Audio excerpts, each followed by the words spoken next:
स्वागत है दोस्तों एक बार पुनः आपका हमारे YouTube channel online coaching by doctor Sudhir sir में। दोस्तों उपस्थित हूँ एक बार पुनः आपके बीच में एक नई सूचना के साथ। इससे पूर्व जो परीक्षा संपन्न हुई थी उस संदर्भ में हम लोगों ने वार्ता करी थी, साक्षात्कार के संदर्भ में वार्ता करी थी। लेकिन कल जो आयोग, मैंने कहा था आपसे कि आयोग की ऑथेंटिक आंसर की आ जाने के बाद आप अपने साक्षात्कार के संदर्भ में बातें कर सकते हैं, अपनी प्रिपरेशन को जारी रख सकते हैं। लेकिन जिस तरह से आयोग ने एक प्रश्न, अपनी जो प्रश्नों की उत्तर कुंजी जारी की, जिस तरह से आंसर की जारी किया, उसमें जो त्रुटियां दृष्टिगत हो रही हैं, चाहे हर एक सब्जेक्ट का मामला हो, आप पाते हैं कि 3 या 4 प्रश्न, 4 या 5 प्रश्न बल्कि हर एक विषय के प्रश्नों में उनको जो आंसर है उनका सेटिस्फैक्ट्री नहीं है। साथ ही साथ जीके के सेक्शन में भी प्रत्येक फेज में कहीं ना कहीं कुछ न कुछ त्रुटियां दृष्टिगत हो रही हैं। दोस्तों यद्यपि आपसे आपत्तियां मांगी गई हैं, लेकिन यह एक सही परंपरा को जन्म नहीं दे रहा है, क्योंकि आपत्तियों के लिए फिर आपको नए सिरे से ऑथेंटिक, और वो ऑथेंटिक का पैमाना क्या होगा यह आयोग खुद निर्धारित करेगा। तो ऑथेंटिक प्रमाण आपको वहाँ पे संलग्न करने हैं। साथ ही साथ उसकी hard copy through speed post या पर्सनल जाके जमा करनी है। सारी लंबी प्रक्रिया है। यद्यपि जब आपको लगता है तो 1-2 नंबर का मामला है, पॉइंट का मामला है,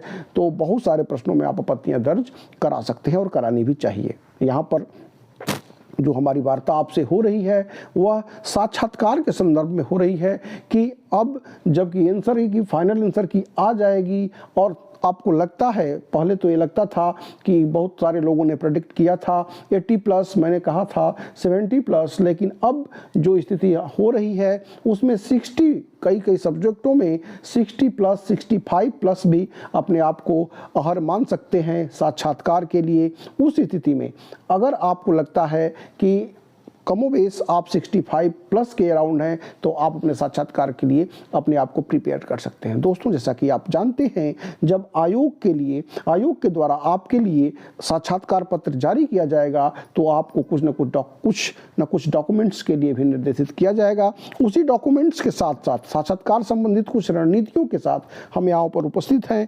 तो जो डॉक्यूमेंट्स है वह इस तरह के आपको साक्षात्कार पत्र मिलेंगे जो यहाँ पर मैंने प्रस्तुत किया है। आप देख सकते हैं विज्ञापन संख्या 47 में जो सहायक आचार्य की जो लिखित परीक्षा हुई थी, उसके बाद जो साक्षात्कार के पत्र जारी हुए थे, उसी का यह एक पत्र है जिसमें वे सारी चीज़ें दी गई हैं। इसको आप अपने स्तर पर देख लीजिएगा। ऑनलाइन आवेदन पत्र का 100 प्रमाणित तो 2 प्रतियाँ, हर एक की 2 प्रतियाँ मांगी गई हैं, और उसके बाद फिर आपको विद्यालय का जो वरीयता क्रम है वो भरना रहता है। वो सारी चीज़ें इसमें मेंशन करी गई हैं। महिला उम्मीदवारों संबंधी जो फॉर्म है वो फिलअप करना रहता है। हाई स्कूल, इंटरमीडिएट, जो भी इसमें प्रमाण पत्र दिए हुए हैं, सारे की 2 प्रतियां आपको ले जानी है। साथ ही साथ एक चीज़ आप अवगत हो लें, जो यहाँ पर आप देख रहे हैं कि आपको 800 रुपीज़ शुल्क भी, अगर आप सामान्य अभ्यर्थी हैं तो आपको 800 रुपीज़ शुल्क जमा करनी है, जबकि पिछड़ा वर्ग और सामान्य वर्ग के लिए, जबकि अनुसूचित जाति जनजाति के अभ्यर्थियों के लिए 400 रुपीज़ आपको सबमिट करना है, जमा करना है। तो ये सारी चीज़ें आप अपने ध्यान में रखेंगे। पूरे डिटेल इसकी आप देख लीजिएगा। स्वप्न अभिप्रमाणित सारों हर जगह लिखा हुआ है, इसको भी आप देख लीजिएगा। दोस्तों आप अच्छी तरह से डॉक्यूमेंट्स को प्रिपेयर करके ले जाएंगे। ये पूरी लिस्ट जो है यहाँ पर मैंने दे रखी है। इसमें जो आपके लिए है, जैसे अगर आप बीएड नहीं है तो बीएड की रिक्वायरमेंट आपकी नहीं, जो लॉ के लिए ही है तो लॉ की रिक्वायरमेंट आपको नहीं, जिसके लिए आप हैं वह, अगर आपने डॉक्टरेट किया है तो डॉक्टरेट संबंधी वो सारे डॉक्यूमेंट्स आपको वहाँ पर लेके जाने हैं, जिसको कि आप यहाँ पे देख रहे हैं। उसके बाद आपका वेरिफिकेशन होता है। साथ ही साथ वहाँ पे आपको जो 2 संभ्रांत व्यक्तियों से, जो भी आपके मान लीजिए सुपरवाइजर रहे हों, या कोई डॉक्टर हैं, गज़टेड डॉक्टर हैं, या कोई आपके ग्राम प्रधान हैं, जो भी जहाँ जो उपलब्धता है आपकी, कम से कम 2 लोगों से आपको 2 संभ्रांत व्यक्तियों द्वारा आपका चरित्र प्रमाण पत्र की कॉपियां भी मांगी जाती हैं, इसको भी देना है। अंतिम शिक्षा संस्थान के द्वारा जो चरित्र प्रमाण पत्र की प्रमाणित 2 प्रतियां हैं उनको भी आपको प्रस्तुत करना है। आधार कार्ड की 100 अभिप्रमाणित प्रति आपको देनी है। साथ ही साथ आपको आपके पीएचडी उपाधि की जो अंतिम प्रमाण पत्र है उसको भी प्रस्तुत करना है, जिस डेट को इशू हुआ है। ये सारी चीज़ें आपको ले जानी है वहाँ पे, आपको समय से वहाँ पे पहुँचना है और इन सारी चीज़ों को वहाँ पे वेरीफाई कराना है। वेरीफाई करने के दौरान एक बात आप दिमाग में रख लेंगे, ये डॉक्यूमेंट्स आप अपने सिलसिलेवार ढंग से जब आप वहाँ लेकर जाते हैं आपका वेरिफिकेशन होता है। यह हो गई डॉक्यूमेंट्स की बात। तो डॉक्यूमेंट्स में एक चीज़ आपको दिमाग में रखना है कि इन प्रकार अगर आपको लगता है कि उसको वो कोई एक डॉक्यूमेंट्स आपके पास नहीं है, अगर मान लीजिए आप वर्तमान में जॉब में हैं और लास्ट इंस्टीट्यूशंस का वो चरित्र प्रमाण पत्र मांग रहे हैं, आपको कन्फ्यूजन है, तो आप उसको लेकर पैनिक नहीं होंगे कि आपको उसी समय उसको जमा कर देना है। अगर कोई भी डॉक्यूमेंट्स आपको तत्काल उपलब्ध नहीं हो पा रहा है तो वहाँ पर जाकर के आप अंडरटेकिंग दे सकते हैं, वहाँ पर आपको समय मिलता है, आपका रिजल्ट निकलेगा, प्रोविजनल रहेगा, उसके बाद फिर आप जब सबमिट करेंगे फाइनली उसको माना जाएगा। तो ऐसा नहीं है कि अगर आपके पास कोई डॉक्यूमेंट्स नहीं है तो आप साक्षात्कार के लिए एलिजिबल नहीं है, नहीं, आप कह सकते हैं, आप वहाँ पर जाकर के एप्लीकेशन दे सकते हैं, वहाँ पर समय ग्रांट होता है, उसके बाद जाकर के आप उसको जमा कर सकते हैं। तो ये सारी बातों से आप अवगत हो लेंगे, इसको लेकर के आपको कहीं भी विचलित होने की आवश्यकता नहीं है। अब आती है, ये तो हो गई डॉक्यूमेंट्स की बात, अब आती है साक्षात्कार संबंधी बातें, जो कि इससे पूर्व भी मैंने वीडियो बनाने के दौरान आपको बताया था कि साक्षात्कार को लेकर के आप कहीं भी, खासतौर पर यूपीएससी के साक्षात्कार को लेकर के लिए आपको कहीं भी भयग्रस्त होने की आवश्यकता नहीं है, हिचकिचाहट की आवश्यकता नहीं है। बहुत सारे लोगों को यह अवसर अगर इस बार मिलता है तो इसको स्वर्णिम अवसर में बदलने की आवश्यकता है। एक बात आप ज़हन में अवश्य रख लीजिएगा कि साक्षात्कार में आपके ज्ञान का परीक्षण न होकर के आपके व्यक्तित्व का परीक्षण होता है। ज्ञान का परीक्षण करने के लिए तो उन्होंने परीक्षा कंडक्ट करा ही है, लेकिन आपका जो उत्तर होगा अवश्य रूप से यह आशा की जाती है कि उसका हर एक उत्तर जो है आपके ज्ञान के स्तर की परिपूर्णता को संपुष्ट करता हो। तो इसको आप अपने ध्यान में अवश्य रखेंगे। मैंने पहले भी बताया था कि आपको आपके सब्जेक्ट की जो बेसिक्स इंफॉर्मेशन है वह निश्चित तौर पर जानकारी होनी चाहिए, और आपको होगी ही। उसके जो भी रिनाउंड राइटर हैं, रिनाउंड स्कॉलर्स हैं, उनकी जो पुस्तकें हैं, आपने क्या पढ़ा है, आप अगर टीचिंग में हैं तो आप क्या पढ़ा रहे हैं, ये सारी बातें फॉर्मल हैं जो आपके जहन में अवश्य रूप से होंगी और आप तैयार करके जाएंगे ही। एक बात और दिमाग में रखिएगा कि अगर कभी भी आपको यह मौका मिलता है कि आप इंटरव्यूअर को अपने दायरे में रखना है, तो जहां पर भी अगर एक बार स्पेस मिलता है आप उसको कैद कर लेंगे और इंटरव्यू को अपने क्षेत्र में घुमा करके ले जाएंगे, जहां पर कि आपके लिए वो इंटरव्यू बहुत ही मज़ेदार और बहुत ही सहज हो जाएगा जब आप उनको अपने फील्ड में ले जाते हैं। अगर ऐसी अपॉर्चुनिटी मिलती है, उस स्पेस को आप ध्यान में रखेंगे। कभी भी आपका उत्तर इतना संक्षिप्त न हो कि उनको बार बार आपसे प्रश्न पूछने की आवश्यकता हो। आप ऐसा उत्तर दें जिसमें कि उनको उसमें ही आप स्पेस दे दें जिससे कि वह उसी से प्रश्न पूछे, न कि आप संक्षिप्त, आपका उत्तर बहुत संक्षिप्त नहीं होना चाहिए और नहीं बहुत ज़्यादा बड़ा होना चाहिए। मध्यम स्तर को आपको अपनाना पड़ेगा। कभी भी आप मिथ्या, कभी भी झूठ का सहारा नहीं ले सकते, क्योंकि वो जो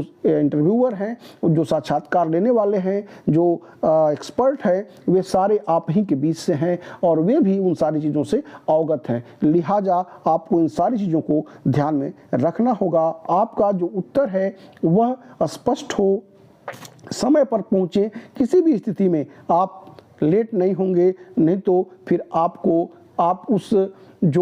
जो अवसर है वह आपके लिए एक तरह से आपका जो इम्पैक्ट है वह खराब होगा। तो इस चीज़ को भी आप ध्यान में रखेंगे। कभी कभी दोस्तों ऐसा होता है कि भाषागत समस्या आती है।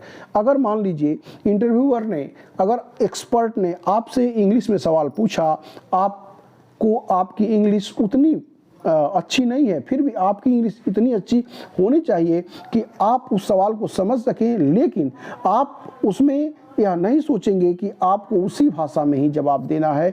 आप जिस भाषा में अपने आप को सहज महसूस करते हैं उसी भाषा में जवाब दीजिए, क्योंकि आप उत्तर प्रदेश के राज्य के लिए आप सहायक आचार्य के रूप में नियुक्त होने जा रहे हैं। तो आपको आशा की जाती है आपको दोनों भाषाओं में आप प्रवीण हों, लेकिन अगर आप अपने आप को फ्लुएंट महसूस नहीं कर रहे हैं तो आप हिंदी भाषा में भी जवाब दे सकते हैं। अगर आप इंग्लिश भाषा में महसूस कर रहे हैं तो आप इंग्लिश भाषा में जवाब दे सकते हैं। कहीं कोई भाषागत समस्या नहीं होती है, इसलिए इस बात को लेकर के आपके मन में कहीं भी कोई भ्रांति नहीं होनी चाहिए।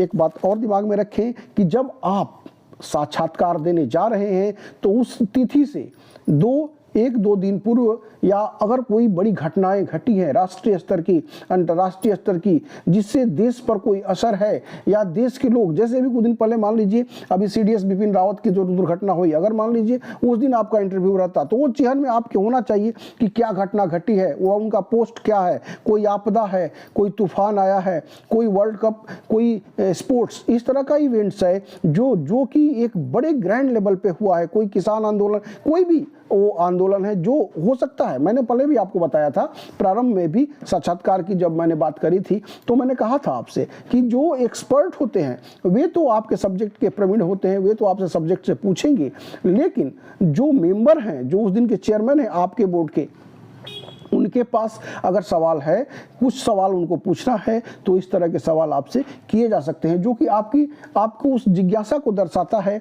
कि आप हर एक फील्ड में माहिर हैं, आप हर एक को जानते हैं, आप जो है परफेक्ट हैं। और एक बात आपको अवश्य दिमाग में रखनी होगी कि अगर आप दूसरों से थोड़ा सा अलग हैं तो ही वह आपकी बातों में रुचि लेंगे। क्योंकि एक बात ध्यान में रखिए कि वह पूरे दिन इंटरव्यू कंडक्ट कर रहे हैं, वही रटा रटाया सवाल उनको पूछना है आपसे, आपके बाद दूसरे के बाद तीसरे से, फिर तो कुछ ऐसी रुचिगत बातें आप करेंगे, कुछ ऐसी रोचक बातें करेंगे जो उनको लगे वो उनको नंबर देने पर मजबूर करे कि बंदे में कुछ तो अलग है, इसका जवाब कुछ विशेष ढंग से है। तो वो सारी चीज़ें तभी आपको अलग साबित करेंगी, आपको सीटेबल बनाएंगी और आपको ज़्यादा से ज़्यादा मार्क्स देने पर मजबूर करेंगी। तो इन चीज़ों को आप निश्चित तौर पर ध्यान में रखिएगा। दोस्तों, यह एक ऐसी प्रक्रिया है जिसमें इस मौके को अगर आप कैच कर लेते हैं तो आप निश्चित तौर पर अपने स्वर्णिम भविष्य का निर्माण कर लेंगे और आप उस प्रक्रिया से गुजर जाएंगे कि बार बार आपको इसमें सम्मिलित नहीं होना पड़ेगा। तो दोस्तों, ये सारी बातें जो मैंने बताई, आप डॉक्यूमेंट्स प्रिपरेशन के साथ साथ इसको भी अपने जहन में रखिएगा कि यह जो साक्षात्कार है, जिसका जो आपको मौका मिला है, आप किसी भी तरह से आप इसको कैश कर ले जाएं। इसमें ज़रूरी नहीं है कि आपके पास हर एक सवाल का जवाब हो, ऐसा ज़रूरी नहीं है कि जो एक्सपर्ट, जो मेंबर आपसे पूछते हैं, हर एक के उत्तर आपके पास है। तो आप वहाँ पे हिचकिचाहट नहीं महसूस करेंगे।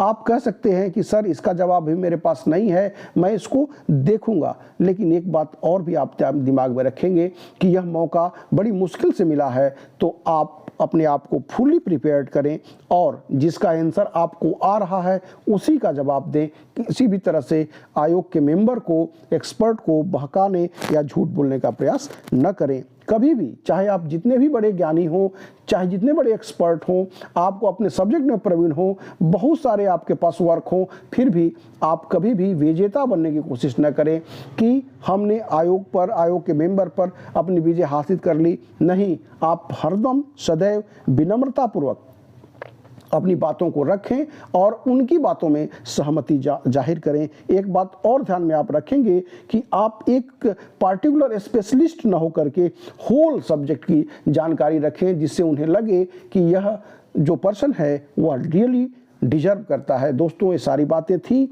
मैंने पहले भी बताई थी, एक बार पुनः बताया, डॉक्यूमेंट संबंधी जानकारी दी। मैंने एक बार पहले भी कहा था कि अगर आप इच्छुक होंगे तो आप हमारे साथ जुड़ सकते हैं और जुड़ने के बाद इन सारी प्रक्रियाओं से अवगत हो सकते हैं।